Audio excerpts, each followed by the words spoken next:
Hello again. I've got some information about cancer-causing pathogens. And I wrote an article almost 14 years ago about this very same idea. And I really didn't know how it would ever be that useful because people are not aware of how many pathogens of all kinds are related to cancer. Sadly, someone I know was told about 10 years ago that they had Epstein-Barr virus and that the doctor just kind of shrugged and said, "So you'll have cancer one of these days. We don't know how or what to do." And of course, he does have cancer. So it's very interesting that the knowledge is there. The knowledge started in about the 1980s with Dr. Hulda Clark. If you've seen any of her books, she's a naturopathic doctor from Germany originally. And she had the theory that a lot of germs, and she did say parasites, but in the German language, those were evidently related to different kinds of bacteria, viruses, and parasites. And so she had a complete list of those in several books that she's written, The Cure for All Cancer.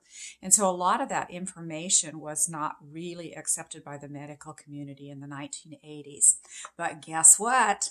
Today, that those exact pathogens that she listed are really on many of the problems with cancer and international research for cancer and some agencies like that. So they're also on your WAVwatch. So just a quick rundown, there's 25 different ideas that I can relate to cancer-related pathogens.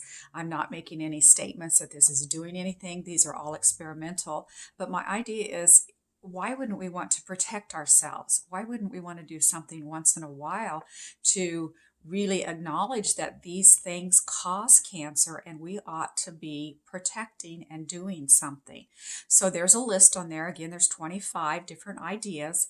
There's a couple of just generic codes, but most of them are for aflatoxins, so certain molds can be connected with cancer. A schistosoma parasite, there's several parasites. E. coli is connected with cancer. Epstein-Barr, again, is definitely connected with cancer, and the list goes on. So there are several things that make it so easy with you on the WAVwatch. All you have to do is click a button, locate the cancer-related pathogens on your watch. And again, it's really simple. You're just clicking a button, and then you're going to click the first button, which is aflatoxins, and it will open that folder. It will tell you that the aflatoxins is number 1 out of 25. And as soon as you open aflatoxins and click that button, it will allow you to play the whole folder one after the other in an 8-minute increment. So again, that's a really good thing to do while you're sitting watching TV or maybe while you're driving a couple hours somewhere.